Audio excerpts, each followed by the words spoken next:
அரசியல் பேசி வரும் நமது சேனல் நியூஸ் ஃபோக்கஸ் தமிழை சப்ஸ்கிரைப் பண்ணி ஆதரவு தாருங்கள்.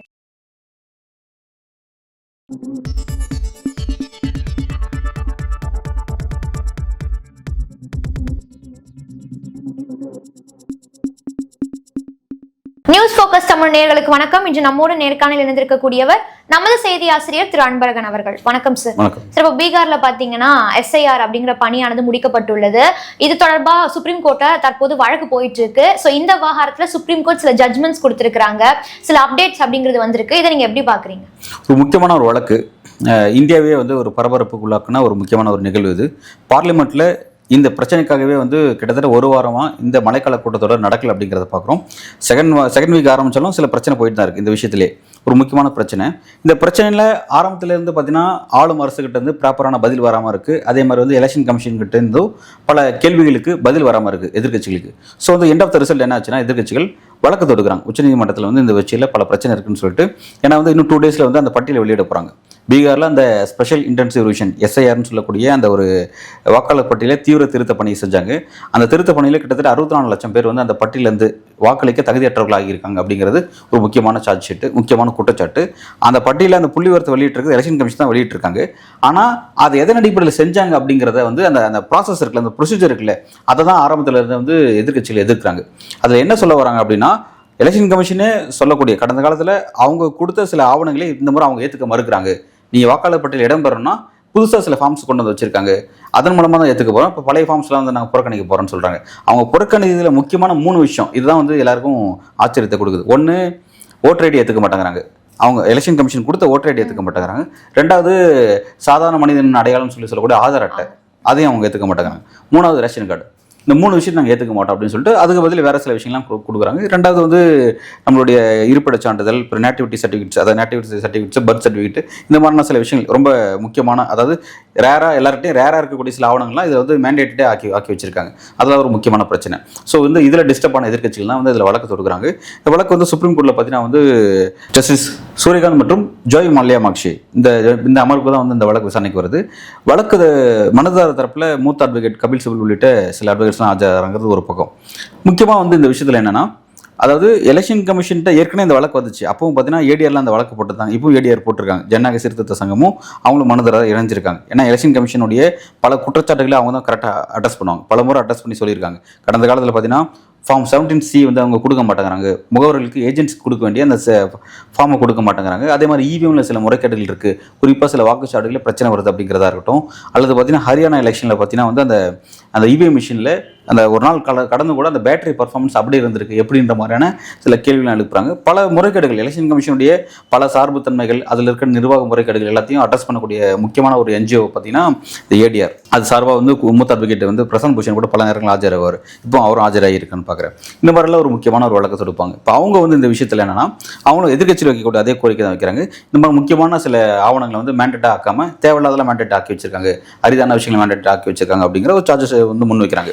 இந்த மாதிரி தேவையில்லாத ஆவணங்களை மேண்டேட்டரியா வச்சிருக்காங்க. அதற்கான காரணம் என்ன சார்? அதையே எலெக்ஷன் கமிஷன் முன்னாடி வைக்கணும். அதான் எதிர்கட்சியில் சொல்லக்கூடிய காரணம் என்ன இருக்குன்னா, இவங்க நிறைய வாக்காளர்களை வாக்களிக்க பட்டியலிருந்து வெளியேற்றுறதா அவங்களோட எண்ணமா இருக்கு.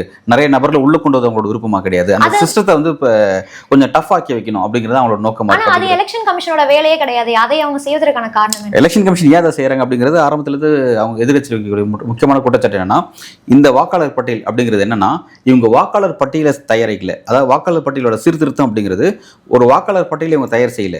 பாஜகவுக்கு வாக்களிக்க வேண்டிய வாக்காளர்களை தயார் பண்றாங்க. இந்த பட்டியல் மூலமா, இந்த எஸ்ஐஆர் மூலமா பாஜக வேணுங்கிற வாக்காளர்களை ரொம்ப அழகா, அதாவது இவங்கெல்லாம் பாஜக ஓட்டு போடக்கூடியவங்க, இவங்களாம் என்டி அணிக்கு ஓட்டு போடக்கூடியவங்க அப்படின்ற மாதிரியான ஒரு நபர்களை, யாரெல்லாம் அவங்களோ அந்த மாதிரியான நபர்களை வாக்காளர் பட்டியல் இடம்பெற மாதிரியும் எதிர்கட்சிகள் வாக்களிக்கக்கூடிய நபர்களை வாக்காளர் பட்டியல் வெளியேற்றுறது. குறிப்பாக பார்த்தீங்கன்னா இஸ்லாமியர்கள் அப்படின்னு குறிப்பாக பின்பயன் பண்ணி சொல்லலாம். இது நம்ம சொல்லலை. ஏன்னா இதை இந்த பிரச்சனை கிளம்பும் போதே வெஸ்ட் பெங்கால் மம்தா பானர்ஜி மட்டும் தான் இந்த பிரச்சனை கரெக்டாக அட்ரஸ் பண்ணி இது எங்கள் ஸ்டேட்டுக்கு கொண்டு வந்த பிரச்சனை. இது எங்கள் ஸ்டேட்டில் தான் இவங்க இந்த பெங்கால் மொழி பேசக்கூடிய இஸ்லாமியர்களுக்கு எதிராக இருக்குது இந்த பாஜக அரசு. எலெக்ஷன் கமிஷன் மூலமாக மிகப்பெரிய துரோகத்தையும் மிகப்பெரிய அநீதியும் செஞ்சுட்டு இருக்காங்க அப்படிங்கிறத டே ஒன்லேருந்து அவங்க சொல்லிட்டு இருந்தாங்க. இது அவங்கள மையமாக வச்சு பேசக்கூடிய ஒரு சப்ஜெக்ட்னு சொல்லப்படுது. ஆனால் இது வெஸ்ட் பெங்கால் மட்டும் பாதிக்கப்படாது. இந்த பிரச்சனை அமல்படுத்தப்பட்டா, இந்த திட்டம் அமல்படுத்தப்பட்டா பல பகுதிகளில் பல மக்கள் பாதிக்கப்படும். ஏன்னா அடிப்படை அவங்க கேட்கக்கூடிய அந்த இது இருக்குது பார்த்தீங்கன்னா, அந்த சான்றிதழ் பார்த்தீங்கன்னா அது இயல்பிலே எல்லாராலையும் எடுத்து கொடுக்க முடியாது அப்படின்ற சிக்கல் இருக்குது. 2வது என்னன்னா, இதில் அதிகபட்சமான அதிகாரம், அதாவது சரி பேசிக்ஸ் டாக்குமெண்ட்ஸ் அவங்ககிட்ட இல்லை, இருந்தாலும் அவனை வாக்காளர் பட்டியல் சேர்க்கணுன்ற முடிவு பண்ணும்போது அதிகபட்சமான அந்த முடிவெடுக்கக்கூடிய அதிகாரம் யார்கிட்ட இருக்குன்னா அந்த பிஎல்ஓன்னு சொல்லக்கூடிய அந்த பூத் லெவல் ஆஃபீஸர், அவருக்கு அந்த அதிகாரம் கொடுத்து வச்சிருக்காங்க. அவர் என்ன பண்ணுவார்னா பக்கத்தில் என்கொயரி பண்ணிட்டு ஓகே அப்படின்ற மாதிரி அவர் வந்து ஒரு ஐயரத்தாட்டியை மாறிடுறாங்க அந்த இடத்துல. மற்ற ஃபார்ம்ஸ் எல்லாத்தையும் தூக்கி போட்டுட்டு அவரே ஒரு முடிவெடுக்கக்கூடிய நபராக மாறும்போது அது இன்னும் பிரச்சனை ஏற்படுத்துது அப்படிங்கிறது வந்து எதிர்க்கட்சிகளோட குற்றச்சாட்டு. ஸோ இது எல்லாத்தையும் டோட்டலாக கம்பைன் பண்ணி தான் வந்து உச்சநீதிமன்றத்தில் வழக்கு தொடுக்கப்பட்டிருக்கு.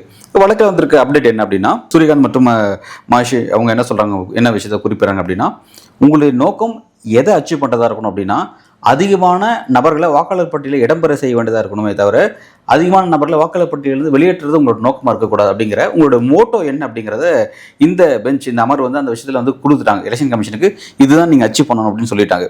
ஏற்கனவே இந்த வழக்கு வந்து உச்சநீதிமன்றத்தில் வந்தபோது அப்போ என்னன்னா, நீங்கள் ஏன் வந்து ஓட்டர் ஐடியும் ஆதார் ஐடியும் வந்து நீங்கள் அக்செப்ட் பண்ண மறுக்கிறீங்க அப்படின்னு கேட்கும் பொழுது மயிலாட் வந்து அது ஈஸியாக வந்து ஃபேக்காக மேனுஃபேக்சர் பண்ண வாய்ப்பு இருக்குது, ஸோ வந்து அதை நாங்கள் ஏற்றுக்க மாட்டோம் அப்படின்ற விஷயம் சொன்னாங்க. ரெண்டாவது பார்த்தீங்கன்னா, ஆதாரும் ஓட்டர் ஐடியும் பார்த்தீங்கன்னா அது அவனோட இருப்பிட சான்றிதழை குறிப்பிடாது. ஏன்னா ஒருத்தன் எப்படி வந்து இந்தியாவுடைய பூர்வீக குடியா இல்லாமல் அவன் எப்படி எலெக்ஷன் வாக்களிக்க முடியும் அப்படின்ற ஒரு வாதத்தை வந்து முன் வச்சாங்க. ஸோ அன்றைய காலகட்டத்தில் அந்த வழக்கு விசாரிச்ச நீதிபதிகள் என்ன பண்ணாங்க அப்படின்னா, சரி ஓகே பரிந்துரை தான் சொன்னாங்க, இது ஏற்றுக்கிறது உங்களோட விருப்பம், நாங்கள் சஜஷன் பண்ணுறோம் அப்படிங்கிறதோட நின்றுக்கிட்டாங்க. ஆனால் இந்த முறை என்னன்னா ரொம்ப கடுப்பாயிட்டு என்னன்னா இதே வாதத்தை திரும்பவும் சொன்னாங்க. நீங்கள் சொல்ல மாதிரி ஆதாரையும் சரி ஓட்டர் ஐடியும் சரி ஈஸியாக வந்து ஃபேக்காக ரெடி பண்ண முடியும், அப்போ அதை நாங்கள் அக்செப்ட் பண்ண முடியாதுன்னு சொல்லி சொன்னாங்க. அப்படி சொல்லும்பொழுது இந்த உலகத்தில் போலியாக தயார் பண்ண முடியாத பொருள் எதுவுமே கிடையாது. எல்லா ஆவணத்தையும் நீங்கள் வந்து போலியாக தயார் பண்ணலாம், அதுக்கான பாசிபிலிட்டிஸ் இன்றைக்கி இருக்க டெக்னாலஜி ரொம்ப ஈஸி. ஸோ வந்து இதை ஒரே காரணமாக சொல்லியே நீங்கள் ஆதாரையும் ஓட்டர் ஐடியும் புறக்கணிக்க முடியாது, அதை கட்டாயம் எடுத்துக்கணும் அப்படின்ற ஒரு முக்கியமான ஒரு கருத்தை வந்து இந்த விஷயம் சொல்லியிருக்காங்க. ஒரு உத்தரவு போட்டிருக்காங்க, கட்டாயம் ஃபாலோ பண்ணணும்னு சொல்லியிருக்காங்க. ஸோ வந்து அதன் அடிப்படையில் வந்து ஒரு முக்கியமான கட்டத்தை நோக்கி நகரப்போகுது. நான் வந்து இன்னும் 2 நாளில் வந்து பட்டியல் தாக்கல் பண்ணும். இந்த 2 நாளில் பட்டியல் தாக்கல் பண்ணும்போது ஆகஸ்ட் 1ஆம் தேதி வந்து பட்டியல் தாக்கல் பண்ண போகிறாங்க. ஆனால் இந்த பிரச்சனை ரொம்ப சீரியஸாக மாறிடுச்சு, இந்திய அளவில் ஒழிக்கக்கூடிய ஒரு முக்கியமான பிரச்சனையாக மாறிடுச்சு. எதிர்க்கட்சிகள் இன்ஃபேக்ட் வந்து பீகார் எலெக்ஷனை புறக்கணிக்கிறேன்னு சொன்னாங்க. ஆர்ஜேடி கூட தேஜஸ்வி அதை வந்து நாங்கள் எலெக்ஷன் பைக்கட் பண்ணுறதை பற்றி யோசிக்கிறோம் அப்படின்னு சொன்னாங்க. ஸோ வந்து ஒரு முக்கியமான இடத்துல நகர்றதுனால எலெக்ஷன் கமிஷன் என்ன பண்ணாங்க, ஒரு ஸ்டண்ட் அடிச்சாங்க. அது 2 days முன்னாடி அடிச்ச ஸ்டண்ட். அது என்னன்னா, நாங்கள் 1ஆம் தேதி பட்டியல் வெளியிட போகிறோம், ஆனால் அது 1ஆம் தேதி வெளியிட பட்டியல் இறுதியானது கிடையாது. ஆகஸ்ட் 1 to செப்டம்பர் 31 இந்த ஒரு மாத காலகட்டத்தில் நீங்கள் அதில் சஜஷன் சொல்லலாம். நீக்கப்பட்டதுக்கான நபர்கள் நீங்கள் யாராவது சேர்க்கணும்னா நீங்கள் சில அதுக்கான பேசிக் ஆவணத்தோடு நீங்கள் கொண்டு வரலாம். அதே மாதிரி வந்து எக்ஸ்ட்ரா இருக்கான அதை நீக்கணும் அப்படின்னா அதுக்கான நீங்கள் மெட்டீரியல்ஸ் கொண்டு வரலாம். கொண்டு வந்தீங்கன்னா நாங்கள் வந்து அதை நாங்கள் பரிசீலனை பண்ண தயாராக இருக்கும்னு சொல்லிட்டு ஒரு 1 month பீரியடை வந்து ஒரு வேக்கன்ட் பீரியடாக ஒரு கிரவுண்டை நாங்கள் ரெடி டு அக்செப்டன்ஸ் அப்படின்ற மாதிரியான ஒரு கிரவுண்ட் ஓப்பன் பண்ணி வச்சிருந்தாங்க. இது வந்து எதுக்குன்னா எதிர்க்கட்சிகளோட போராட்டம் ரொம்ப சீரியஸாக மாறிடுச்சு. ஸோ அதனால் வந்து அப்படி ஒரு விஷயம் வச்சிருந்தாங்க. ஆனால் இப்போ இந்த வழக்கு அப்படிங்கிறது என்னன்னா ஒரு பெரிய பிரச்சனை ஏற்படுத்தியிருக்கு. ஏன்னா இந்த வழக்கு இவங்க இந்த ஒரு மாதம் கிட்டத்தட்ட ஜூலை மாதம் ஃபுல்லாகவே பீகாரில் வந்து அந்த வாக்காளர் பட்டியல் திருத்த பணியில் ஈடுபட்டு இருந்தாங்க. இந்த பணி எதன் அடிப்படையில் நடந்துச்சு அப்படின்னா, ஓட்டர் ஐடியும் ஆதார் ஐடியும் புறக்கணிச்சு நடந்துச்சு. ஆனால் இப்போ இன்னைக்கு வந்திருக்க நீதிமன்றத்துடைய உத்தரவு என்னவா இருக்குன்னா, அதை நீங்கள் எடுத்துக்கணும்னு சொல்லிட்டாங்க. அப்போ எடுத்துக்கணும்னு சொல்லி சொன்னதுனால நீக்கப்பட்ட 64 லட்சம் பேர் பல பேர் இப்போ உள்ள சேர்க்கப்படுறதுக்கான வாய்ப்புகள் நிறைய இருக்குது அப்படிங்கிறத பார்க்க வேண்டியதாக இருக்குது. ஸோ வந்து 1ஆம் தேதி அந்த பட்டியல் வெளியிட்டதுக்கு அப்புறம் திரும்ப எதிர்க்கட்சிகள் இந்த விஷயத்தில் வந்து மறுபடியும் பழையபடி தங்களுடைய அதாவது யாரெல்லாம் நீக்கப்பட்டாங்களோ அந்த நீக்கப்பட்ட மக்கள்கிட்ட அந்த ஆவணங்களை வாங்கிட்டு நிச்சயமாக எதிர்க்கட்சிகள், ஏன்னா எல்லா கட்சிகளுக்கும் லோக்கல் கிரவுண்ட் லெவலில் வந்து அவங்களுக்கு பூத் லெவல் கமிட்டி இருக்கும். இப்போ ஆர்ஜேடிக்கு இருக்கும், காங்கிரஸுக்கு இருக்கும், இது நான் இது ஆப்போசிட் பார்ட்டிக்கு சொல்கிறேன், இவங்களாம் இருப்பாங்க. ஏன் அவ்வளோ ஏன் ஜேடியூக்கே வந்து அங்கே பிரச்சனை இருக்குது. ஜேடியூனுடைய திரு யாதவ் கிரிதர் யாதவ் நினைக்கிறேன், அவரும் சரி அந்த அங்கே இருக்கக்கூடிய எம்எல்ஏ சஞ்சய்குமார் நினைக்கிறேன், 2 பேரும் சேர்ந்து எங்களுடைய வாக்காளர்கள் என்டிஏக்கு வாக்களிக்கக்கூடிய வாக்காளர்கள் இதில் மிஸ் ஆகிட்டாங்க அப்படின்ற விஷயத்தை வந்து இந்த குற்றச்சாட்டு முன் வச்சாங்க. இது வந்து நாட் ஒன்லி வந்து எதிர்க்கட்சிகளோட குற்றச்சாட்டு மட்டும் கிடையாது, இது வந்து ஆளுங்கட்சியோட குற்றச்சாட்டும் இது மாதிரி இருக்கு. ஸோ சீரியஸான ஒரு பிரச்சனை. அப்படி இருக்கும்போது நிச்சயமா ஒவ்வொரு கட்சியும் தங்களுடைய வாக்காளர்கள் யாரோட பேர்லாம் விடுபட்டு போச்சோ அந்த பகுதியில் இருக்கக்கூடிய லோக்கல் பூத் ஏஜென்ட் மூலமா அவங்களும் அந்த பேர்லாம் தயார் பண்ணிக்கிட்டு நிச்சயமா வந்து இந்த 1 month பீரியட்ல மறுபடியும் பல பேர் இணைக்கிறதுக்கான வாய்ப்பு இருக்கு. இது அதை நோக்கி நகரணும் அப்படின்னு நான் பாக்குறேன். ஓகே சார், இந்த அளவுக்கு ஒரு டிபேட்டான டாபிக்கா பார்லிமெண்ட்ல ஒலித்திருக்கக்கூடிய இந்த பிரச்சனையில ஆளும் பாஜக அரசு எந்த ஒரு ரெஸ்பான்சிபிளான பதிலும் சொல்லாம இருக்கிறாங்க, அவங்களுடைய நிலைப்பாடை நீங்க எப்படி பாக்குறீங்க? அது வந்து பதில் சொல்லவே முடியல, பதில் சொல்ல முடியாம போயிட்டாங்க அப்படின்னு நான் பார்க்கல. ஏன்னா அந்த செஷன்ஸ் இப்போ தான் ஆரம்பிச்சிருக்கு, 1 week முடிஞ்சிருக்கு. 1 weekல எஸ்ஐஆர் பற்றி அவங்க பேசல. எதிர்க்கட்சிகள் வச்ச முக்கியமான சில கோரிக்கைகள் என்னன்னா, பீகாரில் நீங்கள் செஞ்சுட்டு வரக்கூடிய எஸ்ஐஆர் விவகாரம், 2வது ஆபரேஷன் சிந்தூர் விவகாரம், அதே மாதிரி அன்றைய காலகட்டத்தில் பகல்காம் அட்டாக் நடந்த ஒரு விவகாரம், அதே மாதிரி அந்த பிரச்சனையில் அதாவது அந்த போர் சம்பந்தமான பிரச்சனையில் ட்ரம்ப் தெரிவித்த கருத்து, இந்த மாதிரியான சில பல பிரச்சனை வச்சிருக்காங்க. ஆனால் இதில் என்னன்னா ஃபர்ஸ்ட் டைம் ஆபரேஷன் சிந்தூர் பற்றி பேசுறதுக்கு நாங்கள் ரெடின்னு சொல்லிட்டாங்க. சொன்னதுனால ரெண்டாவது வாரம், இப்போ நம்ம பேசியிருக்கிறது ரெண்டாவது வாரம், இந்த ரெண்டாவது வாரோடைய ஃபர்ஸ்ட் டேல இருந்து பார்த்தீங்கன்னா அந்த டிஸ்கஷன் ஆரம்பிக்கிறதுக்காக நேற்றைய தினமே பார்த்தீங்கன்னா கூட ஒரு ராஜ்நாத் சிங் வந்து அதை பற்றி பேச ஆரம்பிச்சிட்டாரு. அதுக்கான விளக்கங்கள் கொடுத்துட்டே இருக்காங்க. இப்போ இன்னைக்கு பிரதமர் மோடி பேசுவார், அமித்ஷா பேசுறாரு, இந்த மாதிரியான அப்டேட்ஸ் நடக்குது. ஆபரேஷன் சிந்தூர் விவகாரத்தில் வந்துட்டாங்க. ஆனால் அதுலேயுமே பார்த்தீங்கன்னா கூட அமெரிக்க அதிபர் ட்ரம்ப் தெரிவித்த கருத்து பற்றியோ, அதே மாதிரி அந்த 3 தீவிரவாதிகள் என்னானாங்கிறத பற்றியோ தெரியல. ஏன்னா அந்த 3 தீவிரவாதிகள் எங்கே போனாங்கன்னு சொல்லி பேசும்பொழுது நேற்றைக்கு பார்த்தீங்கன்னா ஆபரேஷன் மகாதேவ் அப்படிங்கிறது வந்து ஜம்மு அண்ட் காஷ்மீர் பகுதியில் நடந்திருக்கு. அதில் என்னன்னா பகல்காம் அட்டாக்ல வந்து அந்த தாக்குதலுக்கு சம்பந்தப்பட்ட சுலைமான் சொல்லி உள்ளிட்ட சில பேர் குறிப்பிடார் அமித்ஷா. இவங்கெல்லாம் தான் அந்த தாக்குதலில் ஈடுபட்டாங்க. இப்போ அவங்க வந்து கொல்லப்பட்டாங்க அப்படின்ற ஒரு விளக்கம் கொடுக்குறாரு. இவங்க தானே அவங்க அப்படிங்கிறதெல்லாம் வந்து இன்னும் நான் வர நாட்களில் வந்து டிஸ்கஸ் பண்ணி பார்க்கணும். ஏன்னா வந்து அது வந்து இப்போதைக்கு செய்தி வருது, அவ்வளோதான். செய்தி நம்ம நம்புறோம், இந்தியாவில் சொல்ற செய்தி நம்புறோம். ஆனால் கூடுதலாக சில கன்ஃபர்மேஷன்ஸ் தேவைப்படுது அப்படிங்கிறத பார்க்குறோம். எதிர்கட்சியில் வச்ச முக்கியமான கோரிக்கையில் ஆபரேஷன் சிந்தூர் பற்றின டிபேட் வந்து பார்லிமெண்ட்டில் நடக்குதுங்கிறது ஓகே, அது ஒரு குட் சைன் அப்படின்னு எடுத்துக்கலாம்னு வைங்களேன். ப்ளஸ் ஓ மைனஸோ பேசுகிறாங்க. ஆனால் அந்த எஸ்ஐஆர் பற்றி பேசாமல் இருக்காங்க. ஆனால் அந்த செஷன்ஸ் முடியறதுக்கு வந்து பார்த்தீங்கன்னா ஆகஸ்ட் 21 வரை நடக்குது இந்த செஷன்ஸ்.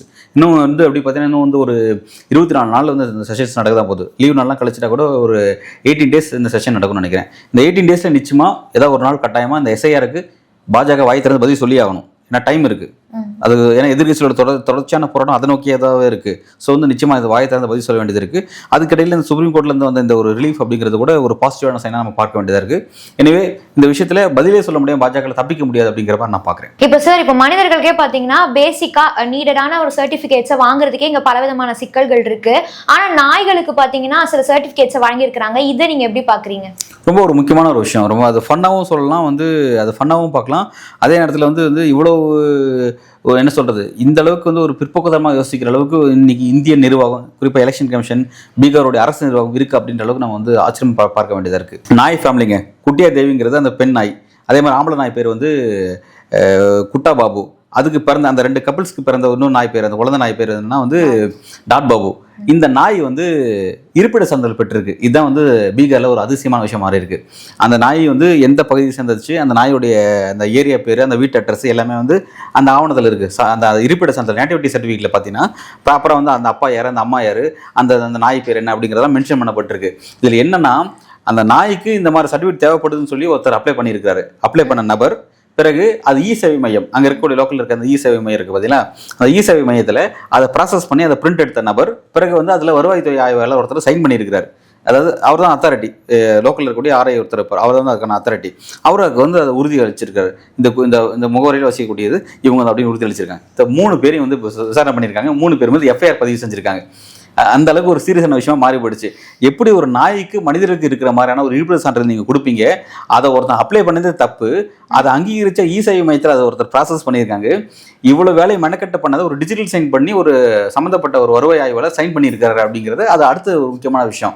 இப்படி தான் ஒரு கவர்மெண்ட் ஸ்ட்ரக்சர் இருக்குமா அப்படிங்கிறது ஒரு வெட்கி தலைகுனியக்கூடிய ஒரு விஷயமா வந்து அங்கே நடந்து முடிஞ்சிருக்கு. இது ஒரு சீரியஸான விவகாரம். இதோட அடுத்த டைமென்ஷன் பார்த்தீங்கன்னா வந்து ஏற்கனவே பார்த்தீங்கன்னா டாமின்னு ஒரு நாய், அதுக்கும் இதே மாதிரி வந்து ஆதார் கார்டு கொடுத்ததா ஒரு நியூஸ். இது வந்து மத்திய பிரதேசில் இந்த மாதிரியான நியூஸ் ஒன்று இருக்கு. அதே மாதிரி இங்கே அதுக்கான நியூஸ் இருக்கு. நாய்களுக்காக சான்றிதழ் வாங்குறது, ஆதார் கார்டு வாங்குறது, இருப்பிட சான்றிதழ் வாங்குற விஷயம் வந்து அங்கே வந்து ரொம்ப கேஷுவலான ஒருத்தர் இல்லை, வெளிப்படையாக நடந்திருக்கு. அவ்வளவும் சைன் பண்ணி ஃபார்மே வந்திருக்கு அப்படின்னா, அந்த சர்டிஃபிகேட் வந்திருக்கு அப்படின்னா வந்து நம்ம எப்படி யோசிக்கிறதுன்னு தெரியல. இன்னொரு விஷயம் தெரியுங்களா, சப்ஜெக்ட் கரெக்ஷன், அந்த பேர் நான் மறந்துட்டேன். அது ஒரு நபர் பேர். அந்த நபர் பேர் வந்து தப்பா போட்டுட்டு டிராக்டர் இருக்குல்ல, டிராக்டரோட பேரை மென்ஷன் பண்ணி டிராக்டருக்கு வந்து இவங்க வந்து ஆதார் கார்டு கொடுத்ததா ஒரு நியூஸ் ஒன்று இருக்கு. இதே பீகார்ல அதாவது டிராக்டருக்கு ஒரு அதாவது இது வந்து கால்நடைகள், இப்போ வெஹிக்கிளுக்கு உயிரற்ற வர்ணத்துக்கு இது உயிரற்றது, இதுக்கு வந்து ஒரு ஆதார் கார்டு கொடுத்துருக்க வந்து இந்த மாதிரி நியூஸ் தான் ரிப்போர்ட் ஆயிருக்கு பீகார்ல. இந்த மாதிரி வந்து அரசு அலுவலகங்கள் வந்து அங்கே வந்து இந்த மாதிரி எல்லாம் ஒரு மோசமான இடத்துல இருக்கிறதுனால இப்போ இந்த விஷயத்துல என்னன்னா இதை பத்தி விசாரணை குழு அமைச்சு விசாரணை பண்ணிட்டு இருக்காங்க. இந்த மாதிரி எப்படி எல்லாம் யாரெல்லாம் கொடுத்துருக்காங்க அப்படிங்கிற விசாரணை பண்ணிட்டு இருக்காங்க. இது எதுக்கு நம்ம சொல்ல வரோம்னா, இங்க வந்து மனிதர்களே வந்து அடிப்படை சான்றிதழ் கேட்டு போராடிட்டு இருக்காங்க. ஏன்னா வந்து இவங்க கொண்டு வந்திருக்க இந்த எஸ்ஐஆர்ல பாத்தீங்கன்னா நீங்க ஆல்ரெடி வச்சிருந்த ஓட்டர் ஐடி வச்சிருந்தாவோ, ஆதார் கார்டு வச்சிருந்தாவோ, ரேஷன் கார்டு வச்சிருந்தாவோ கூட உங்களால வாக்காளர் பட்டியல உங்க பேர் இடம்பெற செஞ்சு நீங்க வாக்களிக்க முடியாது. அந்த மாதிரியான ஒரு சிஸ்டம் எஸ்ஐஆர்ன்ற பேர்ல செஞ்சுட்டு இருக்காங்க. அப்படி இருக்கும் பொழுது கேஷுவலா வந்து ஒரு நாய்க்கு சர்டிஃபிகேட் கிடைக்கிறது, ஒரு டிராக்டருக்கு வந்து மனிதர்களுக்கு உண்டான சர்டிஃபிகேட்லாம் கிடைக்குதுங்கிறது ரொம்ப வந்து இது நம்ம எப்படி பாக்குறதே தெரியல. இது எதிர்க்கட்சியில் எப்படி விமர்சனம் பண்றாங்க அப்படின்னா, இதோட போக்கு இப்படியே போச்சுன்னா நாளைக்கு பீகார்ல எலெக்ஷன், இப்போ 3 மாசம் எலெக்ஷன் நடக்க போகுது. எலெக்ஷன்ல நாய் வந்து வாக்களிக்க போகுது சர்டிஃபிகேட் கொண்டு வந்துட்டு வந்து எஸ்ஐஆர்ல என்னோட பேர் இருக்கு பாரு, டாட் பாபு என் பேர் இருக்கு, நான் ஓட்டு போடுவேன்னு சொல்லி நாளைக்கு நாய் வந்து ஓட்டு போடணும்னு சொல்லி சொல்லலாம். ஏன் நாயே வேட்பாளர் நிறுத்தி நாயை எம்எல்ஏ ஆக்கிறதுக்கான வாய்ப்பு இருக்கு. எனக்கு பாஜக சார்பில் நாய் வேட்பாளர் எம்எல்ஏ வேட்பாளர் நினைச்சு பாருங்க, வெற்றி பெற்ற அவர் அமைச்சர். இந்த கொடுமையா நடக்க போகுது. ஏன்னா எதிர்கட்சியில் காங்கிரஸும் சரி ஆர்ஜேடியும் சரி இந்த அளவுக்கு நாங்க நிலம மோசமா போயிட்டு இருக்கு. சாதாரண மனிதர்களே வந்து நீங்க வந்து புளிஞ்செடுத்து 64 லட்சம் பேர் வெளியே தள்ளிட்டீங்க. நீங்க இறந்து போயிட்டான்னு சொல்றீங்க, நிரந்தரமா மைக்ரேஷன் ஆயிட்டான்னு சொல்றீங்க, அவனை கான்டாக்ட் பண்ண முடியல, அவனோட டாக்குமெண்ட்ஸ் வந்து பாத்தீங்கன்னா ஃபேக்கா இருக்குங்கிற சொல்றீங்க, பிறகு வந்து பார்த்தா புலம்பெயர்ந்து வந்தான்னு சொல்றீங்க. இவ்வளவு பேர் சொல்லி மனுஷனை ஃபில்டர் பண்ற நீங்க ஒரு நாயை எப்படியா ஃபில்டர் பண்ணாம நாயை எப்படியா உங்களுக்கு வந்து நேட்டிவிட்டி சர்டிஃபிகேட் கொடுத்துருக்கீங்க அப்படிங்கிறது ஒரு சீரியஸான ஒரு சார்ஜ் ஷீட். இது வந்து ரொம்ப கேஷுவலா அதை நம்ம வந்து இது பண்ணிட்டு போக முடியாது. ஒரு பக்கம் ஃபன்னா இருக்க மாதிரியும் இன்னொரு பக்கம் நான் சொன்ன மாதிரி வந்து இந்த அளவுக்கு வந்து ஒரு பிற்போக்கா யோசிக்கிற அளவுக்கு இங்க இருக்கக்கூடிய அந்த பீகார்ல இருக்கக்கூடிய அந்த கவர்மெண்ட் ஸ்ட்ரக்சர் இது அவ்வளவு எங்க தெரியுமா நடந்திருக்கு? பீகாரோட தலைநகர் இருக்கக்கூடிய பாட்னாக்கு பக்கத்தில் நடந்திருக்கு ஒரு முக்கியமான ஒரு கிராமம், அந்த பேர் மறந்துட்டேன்.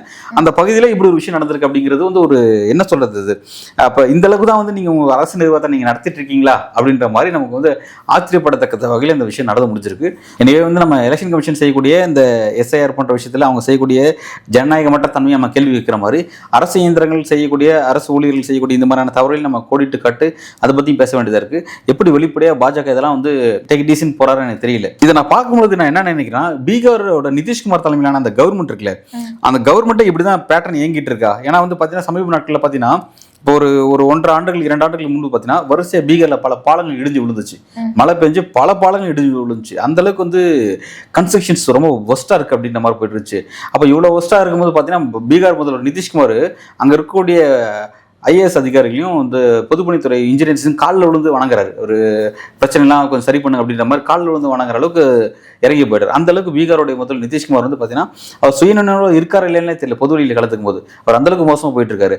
அவரோட மோசமாக செயல்படுறதோடைய விளைவு தான் பாஜக கூட்டணியில் இருக்கக்கூடிய திரு சிராக் பாஸ்வான், ராம்விலாஸ் பாஸ்வானுடைய மகன் சிராக் பாஸ்வான் இங்க பாஜகவுடைய மோடியோட கேபினெட்ல மினிஸ்டர் இருக்காரு. இப்போ அவர் வந்து ஸ்டேட் பாலிடிக்ஸ் வர போறாரு. தன்னோட மினிஸ்டர் போஸ்ட் ராஜினாமா பண்ணிட்டு ஸ்டேட் பாலிடிக்ஸ்க்கு இந்த எலெக்ஷன் வரதா சொல்லிட்டு இருக்காங்க.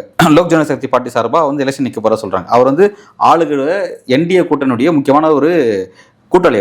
அவரு அங்க இருக்கக்கூடிய தன்னுடைய கூட்டணி கட்சியினுடைய முதல்வரையே ரொம்ப காட்டமா விமர்சனம் பண்றாரு. இங்க வந்து அரசு நிர்வாகம் ரொம்ப மோசமா போயிட்டு இருக்கு, சட்ட ஒழுங்கு சரியில்லை, பெண்களுக்கு பாதுகாப்பு இருக்க மாட்டேங்குது, தலித் மக்களுக்கு பாதுகாப்பு இருக்க மாட்டேங்குது, பல பிரச்சனை எதிர்கொள்ள வேண்டியதா இருக்கு, ரொம்ப திருடுல இருந்து விஷயங்கள் வந்து அவ்வளோ அட்ராசிட்டி போயிட்டு இருக்கு. இது உண்மையிலே ஒரு வெல்ஃபேர் கவர்மெண்ட் கிடையாது. அதாவது ஆர்ஜேடி பேச வேண்டியது, தேஜஸ்வி யாதவ் பேச வேண்டியதை, காங்கிரஸ் பேச வேண்டியதை, சிபிஎம் பேச வேண்டியதை கூட்டணி கட்சியே பேசுறாங்க. அந்த அளவுக்கு மோசமா போயிட்டு இருக்கு அங்க பீகாரோடைய கவர்மெண்ட், ஒஸ்டான போயிட்டு இருக்கு. எதுக்கு சொல்ல வரோம் அப்படின்னா அதோடைய வெளிப்பாடு தான் இந்த மாதிரி வந்து இங்க இருக்கக்கூடிய மனிதர்கள் அல்லாத நபர்களுக்கு சான்றிதழ் கொடுக்கறதா இருக்கட்டும், அல்லது அங்க இருக்கக்கூடிய கொலாப்சபிளான ஒரு கவர்மெண்டா இருக்கட்டும், ஒரு ஒஸ்டா போயிட்டு இருக்கு அந்த கவர்மெண்ட். உண்மையிலே வந்து வரக்கூடிய தகவல் என்ன இருக்குன்னா பீகார்ல என்டிஏ அலைன்ஸ், என்டிஏ அந்த கவர்மெண்ட் அன்பாப்புலர் ஆயிட்டு இருக்கு, பெரிய தோல்வி நோக்கி நகர்ந்துட்டு இருக்கு.